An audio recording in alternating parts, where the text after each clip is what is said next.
Réalité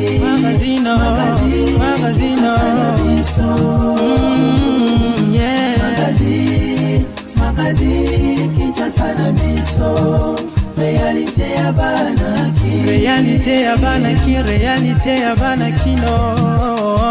Nazali sengo makasi ya représenter bino magazine ka MB News amoko na lelo bino moko bozali komona place oyo tozali bana banda lungwa ya solo solo bayebi esika nini oyo tozali yango natombeli bino bolandi malamu.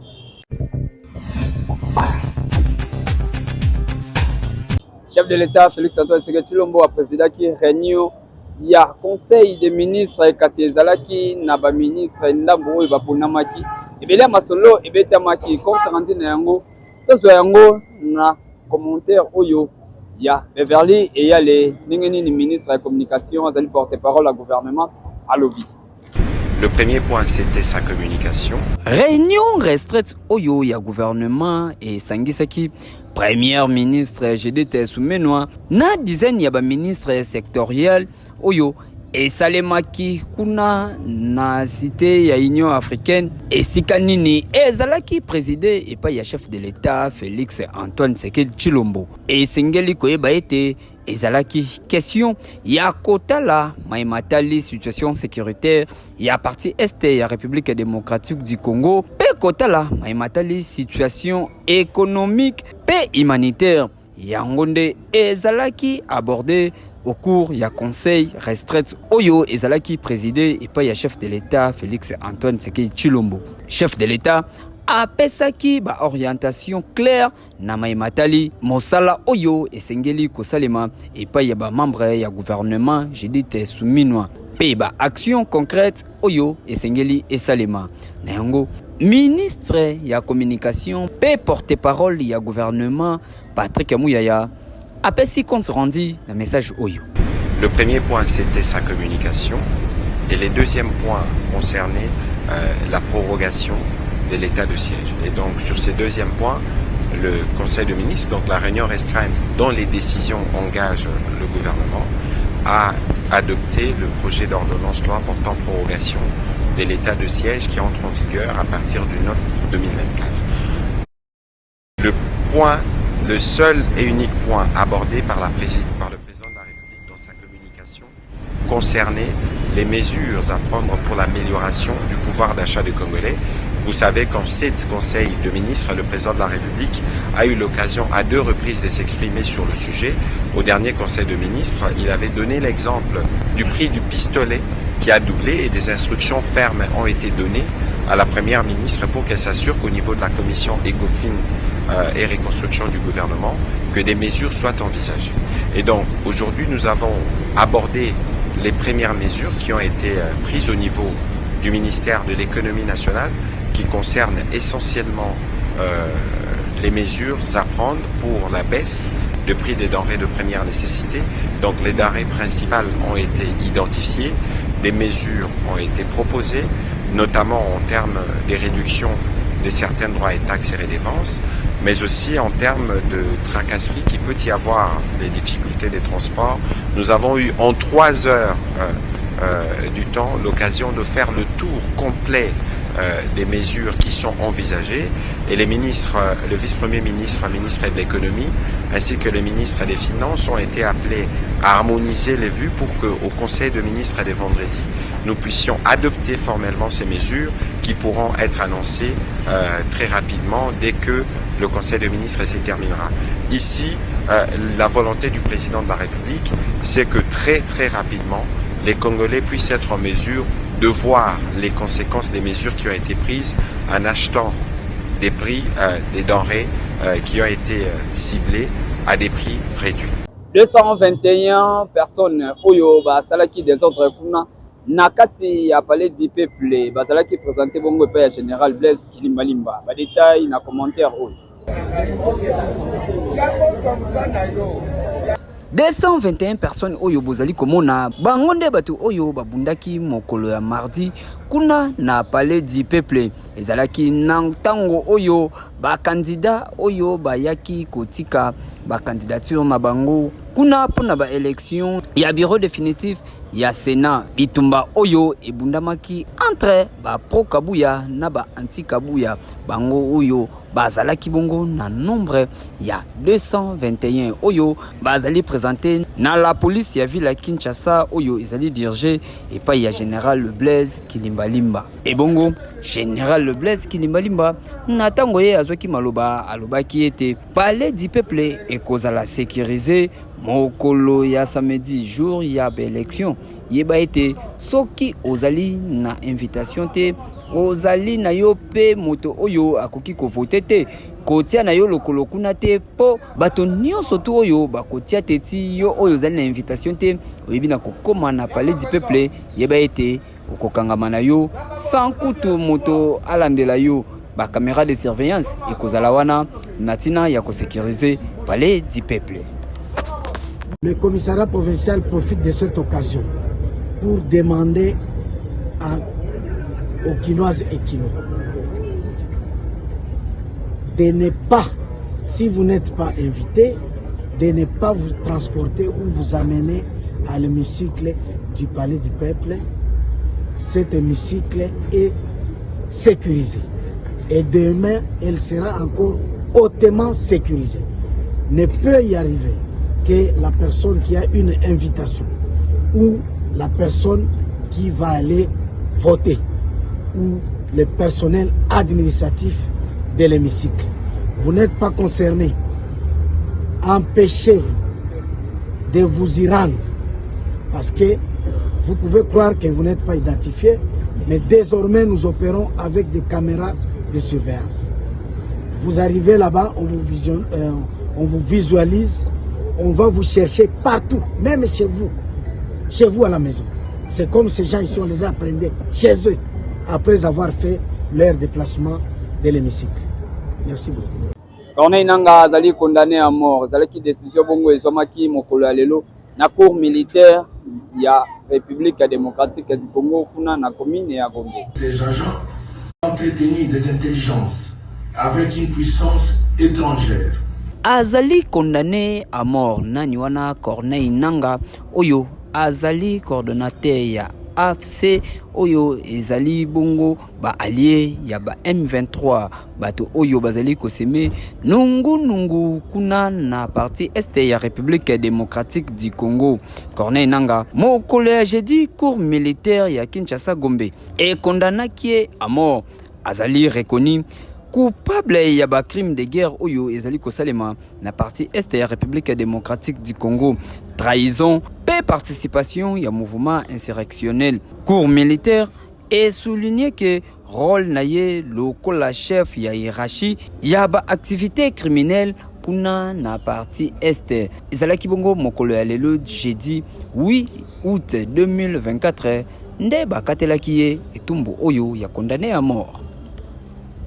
Nous constatons amèrement qu'au-delà des urgences face auxquelles le pays est confronté actuellement, les priorités du président de la République sont rivées sur tout, sauf sur les attentes primordiales du peuple congolais. Durant tout son mandat, Monsieur le Président Tshisekedi a excellé dans la matière d'accuser les autres. En tant qu'enfant de Dieu, je l'invite à honorer le Seigneur à qui il a dédié ce pays. Ensuite, je l'invite à honorer la mémoire de son père, qui avait un idéal contraire de ce que le président Tshisekedi nous présente aujourd'hui de par sa gestion. Quant au peuple congolais qui est abandonné à son triste sort, le président Tshisekedi jusque-là fait preuve d'un grand déficit de sentiment de redevabilité envers le peuple congolais. Il prend tout son temps alors qu'il ne lui reste que 3 ans pour aller au Sénat en tant que sénateur à vie. Accuser Joseph Kabila jour et nuit, sans preuve ni fondement, alors que Joseph Kabila est jusque-là le symbole de la démocratie au travers de la toute première alternance que ce pays a connue, cela n'honore pas les lettres de noblesse léguées par nos aïeux et ne favorise pas la cohésion nationale. Joseph Kabila reste et demeure défenseur et protecteur des valeurs républicaines, soucieux du respect de la Constitution. Et la seule voie pour lui, l'unique voie même pour lui d'accéder au pouvoir, c'est celle des urnes. Je voudrais ici rappeler à Monsieur Félix Tshisekedi que le même Joseph Kabila avec qui vous avez fait la remise et reprise, ce sera aussi avec lui que l'histoire de l'alternance va se répéter dans ce pays. Je l'appelle à se concentrer sur la gestion du pays qui est tombé aujourd'hui plus bas que jamais dans son histoire. Et sur sa santé. Quant au tiroir qu'il promet de réouvrir, je voudrais dire au président Tshisekedi qu'il soit certain d'avoir tous les éléments. Car quant à nous, nous sommes prêts à présenter aussi les nôtres face au peuple congolais ainsi qu'à l'histoire. Président Jonas Ngandu, il y a Parlement debout, il y a Hôtel de Ville. À l'obéli mingi, natina il y a ba propos, il y a ba tu FCC, bazali koloba pona maloba ya chef de l'État, oyo alobaki kuna na Bruxelles. Azalaki bongo na téléphone, il y a Beverly et Yali. Tolobaka yango chaque fois. Corneille Nanga lelo à rejoindre M23 na AFC na Iwana. À rejoindre M23 par quel moyen? Azuba moyen wana ou Bolanda qui conseiller stratégique na Eric Kuba. Eric Kuba lobi yango alobi ke soutien na bango atanga ki bato baza sima ya bitumba ya na oyo na est. Oyo Rwanda na ba supplétif na ya M23. Mubulo bazoluka na est ke ndeko Joseph Kabila ndaza na sima ya ba makambo wana financement une grande partie à financement et utere pa ya ndeko Joseph Kabila. Kabila zana sima wana. Le chef n'est pas là pour mentir. Alors mentir sur base de quoi? Il y a une personne qui a cité le nom de M. Kabila. À l'occurrence Eric Kuba. Eric Kuba nda tangi kombo ya M. Kabila. C'est Fachinda eko tia kombo ya M. Kabila na munoko. Ube ye moko tanga ki kombo ya Kabila. Kabila zana sima ya makambo ezoluka na est. C'est démontré noir sur blanc par Eric Kuba. Preuve nini bango ba kosenga biso to la kisa. Pour na relaxer implication ya Joseph Kabila na makambo est. Mais bakende ko tuna conseiller stratégique ya Corneille Nanga Eric Kuba. Diende mutu atanga ki kombo ya ndeko Kabila. Et puis na biso moko tozomona eza pas même likambo tuna preuve. Na biso moko pe tozomona comment bandeko ya PPRD bazo rejoindre M23. Baza ebele o bazo rejoindre M23 au nyonso tout boyebaki ba Yannick Tshishola ba Henri Manji baza ebele na cesse na azo pesa bango mot d'ordre bakende ko rejoindre M23. Eza ndeko Kabila te. Eza kutu likambo ko démontrer ba preuve te, c'est très clair. Et puis tolo ba penanu na mboka o ridicule bomaka te, tolo ba penanu ndeko journaliste. Régime sanguinaire ya M. Kabila oye tumba ba combattant na permanence. Boyebi mabe nyonso basali na mboko oyo. Est-ce que baza bato ba ko pesa biso leçon? Ye Barbara Nzimbi. Oloko nini oya ko kolobela biso na mboka oyo. Ndeko Kabila sali mabe mingi na mboka oyo. Lelo emoni biso toza ba démocrate. Lokola komba parti na biso indikaka. Toza ba démocrate, toza na tawana ya ko fuina na pasete. Raison pour laquelle totali pour l'intérêt général ya mboka ndenge tata mokonza lobaki total to mono beli boso oya sima mingi to bosana. Toyebi o basala na mboka oyo. Ba Thérèse Kapangala, ba Rossi Mukendi, ba Arma Tungulu, oyo ba Boma. Toyebi baza ba modèle te zoka musabiso te soki lelo oyo ba ndeko belé peut perdre ba rejoindre M23 sous ordre ya ndeko Kabila. Pour toyebi nyonso tout na moment opportun boko yeba vérité moko parce que toza ko recouper d'abord ba information. Boko yeba vérité na moment propice. Pour trop c'est trop. Il faut que benga mabe na kombo na ye. Koloko nini oyo bandeko ya opposition ba kolobela biso lisusu. Lelo yo opposition ezali te. Opposition ba koma na bango kaka na ba récupération. Quand il y a un problème ba ye na simambangu. Kutu nani boye alobaki boye facha kosi. Non, toza na opposition te na mboko oyo. Souci na biso ezali bazala makasi.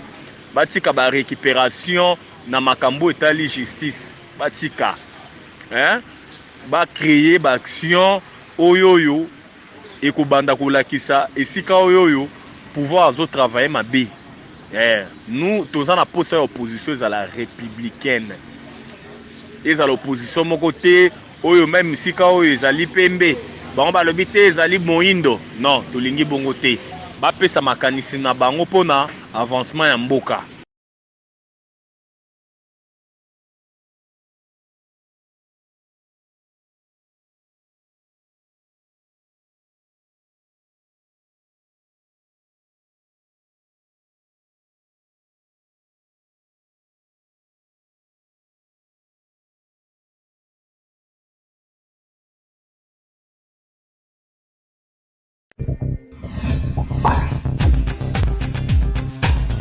Beltesco azali ko conseil ko servir la population République démocratique du Congo na ba produit na kitoko. Papa mama nelanga oyo ndenge malili ezali makasi lokola ye azalaka na souci ya population. Beltesco aye libino kwa ker oyo Africa Joyce ezali pon na santé na bino na mabota esika nyonso tu bozali esengeli kosomba kwa ker oyo Africa Joyce et surtout na malili oyo esengeli komelisa bana na biso nyonso tu kwa ker oyo Africa Joyce ezali po epesa mikuwa makasi pe santé ya bana ezala kitoko babela bela te onelanga malili ebelisaka kaka malili epesaka fièvre kasi ezalaka nde bilesalesa oyo bolesaka bana na bino botala kwa ker oyo Africa Joyce. Beltesco apesi bino po ye azalaka na souci ya population na ye bazala na santé malamu. Maman, papa responsable, étudiant, yom to mesana ko mela potopoto na tango elanga, yom to mesana ko teka potopoto na bawenze na bakwe na tango elanga, potopoto ko teka yango yo poto na vitamine belé, Africa Chose flocon d'avoine. Africa Chose flocon d'avoine ezali céréales. Ningi maman abenga yango communément quaker, mais yango céréales oyo ezali na bokeseni na ba céréales mususu na ba potopoto mususu.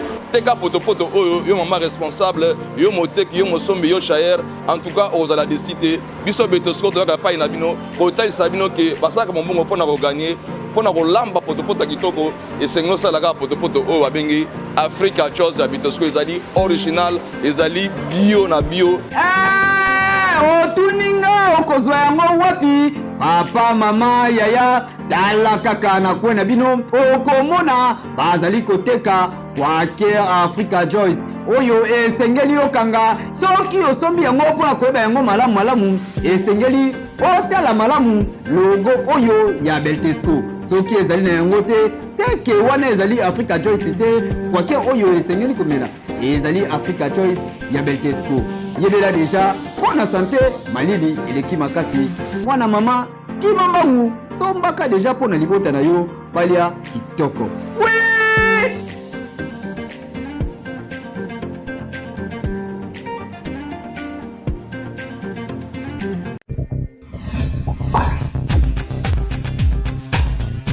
Bakinois ba souhaiter bon retour na champion Martin Bakole pe ba féliciter na ndenge abeti boxeur oyo Jared bazala kibongo na caméra ya Beverly et yale boyoka commentaire.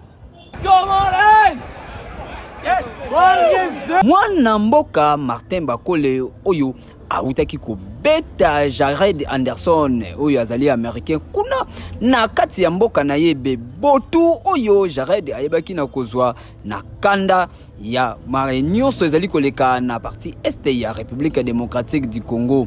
Martin Bakole a décidaki kozonga awa na République démocratique du Congo pona ko présenter ba titre na ye nyonso oyo auti kozwa kuna na mboka Amerique na bitumba oyo ayebaki na kobeta américain Jared na yango wana bakinois bazalaki na esengo makasi pona komona mwana ya mboka Martin Bakole na mosala kitoko oyo auti kosala kuna bazangaki maloba te balobaki boye.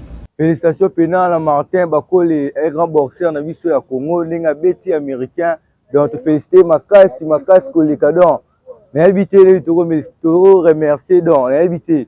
Féliciter mama makasi nenga bundi pa beti américain donc. To yamba ma kitoko to sepeli makasi. Félicitations to pesi pénal félicitations na Martin Bakole, boxeur na biso congolais wa sali fierté ya mboka na biso Congo. Na ndenga beti biso américain wana.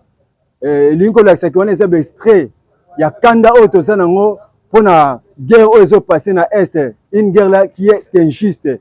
Yango vraiment to sepeli makasi félicitations na mwana mboka Martin Bakole et puis to tombeli bozongi elamu donc bon retour au pays. En tout cas, félicitations. Congratulations en anglais. Félicitations à boxeur Bisso Martin Bokul. Donc, on a une bundagi compétition à boxe. C'est Bisso plaisir et que mon à Congo. Donc, se pelé dans notre trou. Le service de plaisir est pelé. Donc, Faïti n'a pas donc à boxer. Donc, il y a du bosso. Et ça Bisso peut bien dans honneur donc tout tombe de l'aidant. On est plaisir. Na kuyamba ya mobimba biso honneur ya na Congo. Se peli donc to pese ba honneur rebelle. Senti o ya bundi azui ndinga oya donc to kuyamba na maboko ya kofongo na nyonso. Longonia na mwana mboka Martin Bakole yo ozali kosala lokumu ya ba Congolais na maimatali box na yango peuple congolais nyonso tu bazali na sima na yo kocha maboko okende toujours liboso po bendele ya République démocratique du Congo ezali kotomboma toujours. Oui, ministre ya sport Didier Boudimbo asolola kibongo na ancien basketteur Didier masolo na bango ezalaki mingi pona ndenge lancement kala mingi te ya tournoi interscolaire ya basket sengele salema na République démocratique du Congo et pas ya bana ya classe ba détail tozwa na élément oyo.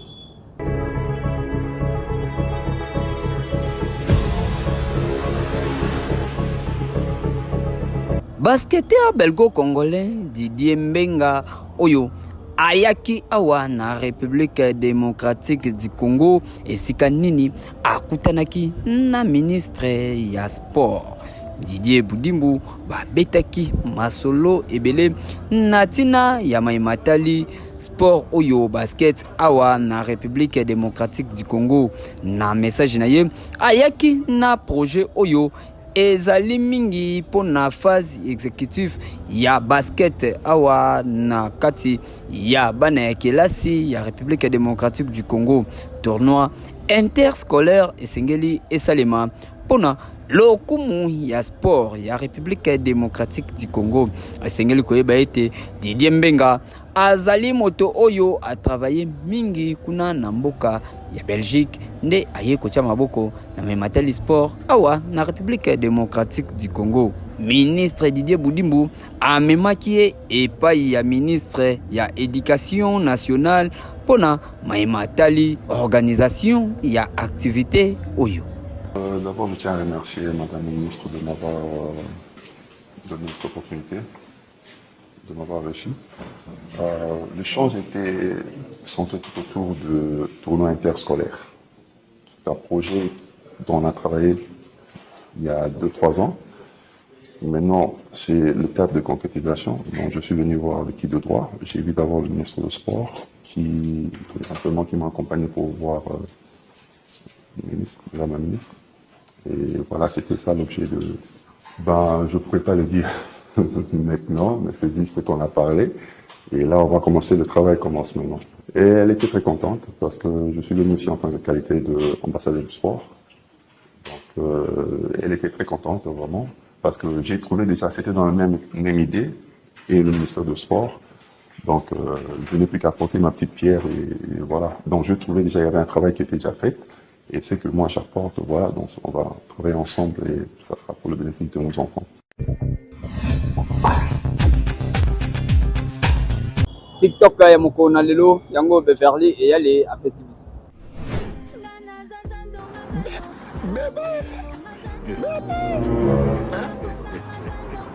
Talangane na bogan. Hypocrite, les races des vipères. Tala Bouzobéré, il y a mort. Bonsoir. Bonsoir. Je vous dérange pas en tout cas. Non, pas du tout. Ok, parce que c'est pas de ma façon de déranger de belles créatures comme vous. En fait, moi, j'étais de passage, je vis l'espace avec les 8 mois là. Je me suis dit d'essayer d'éteindre un peu parce que moi, je viens du Paris en fait. Oh, tu es parisien? Ah ouais, je te dis, je suis l'ami de Ferrigo là et Fanny. Sérieusement? Mais je te dis, quand Fanny vient là-bas à Paris, on s'est courtois comme ça, on s'est baladé. C'est mon ami. D'ailleurs, hier, Ferry m'a demandé 20 $.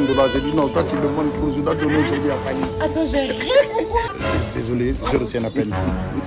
Oui, allô? Mon ami, j'ai dit j'arrive. Patiente un peu. Non, donne-moi 30 minutes. Bon, non. Merci. C'est Moïse Katumbe qui m'a appelé. Ah, d'ailleurs, je ne suis pas d'ici. Je suis américaine. Je suis venue juste en vacances. Ah bon? Ouais. Tu as entendu ça? C'est quoi ça? C'est l'avion fait louper mon voyage. Je te jure, c'est la vie de ma mère. Ouais, j'ai raté mon vol, putain. Moi, je m'envole des mers. Tu me donnes ton numéro, on se capte même à Paris. Tu n'as pas une carte? Tu me donnes ta carte? Attends, j'appelle la sécurité. Ok. Je crois, on s'est... Oh, qui m'a mis dans mon déjà. Qui m'a dit, oh. Ah, t'es beau été. Et la main, tu as mis dans la situation, tu as mis dans la situation. Ah, t'es beau été. Petit monde, on a dit, on a dit. Non, quand c'est que nous sommes Paris, bani. Nous sommes là, au Cap de Parce que yo tiki kinga ngobi na fia basi. Aya, kinga kopa kopa ya ta. Ele ona luke lao. Ya na boss mo boye. Mo na ya akoya malade ya ndeke. Foto ko mawana na usasa ina nu. To sala. Isa ina. Ye solo. Ah, tu combien? $3,000 masa to. Ben na ba mo. Mon routine qui dit, il arrive. Putain,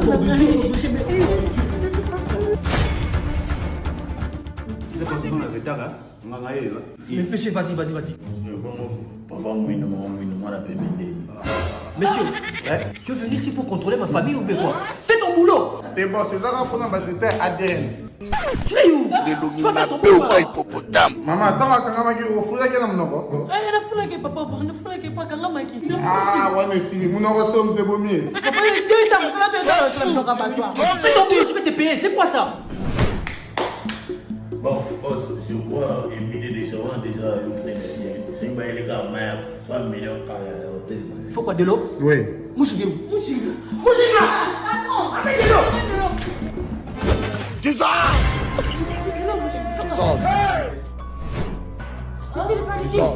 Madame l'américaine. Vous faites quoi ici?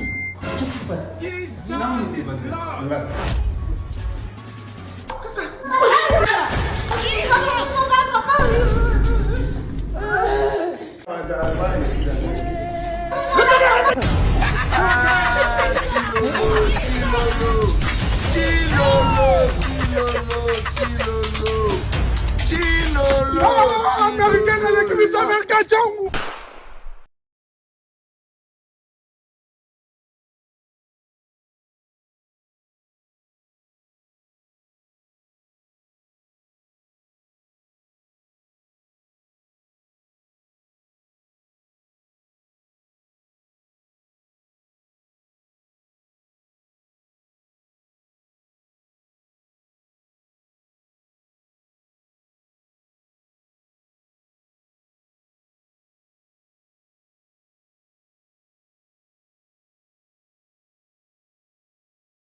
nazalaki lesengo makasi ya kopresente bino magazine na KNB News amokona lelo tika ete botikala malamu na bandako na bino esika bozwami ngai na bino tomonani lobby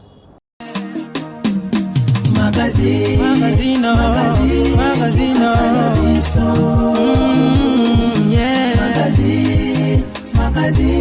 Kinshasa na biso Réalité ya banaki Réalité ya banaki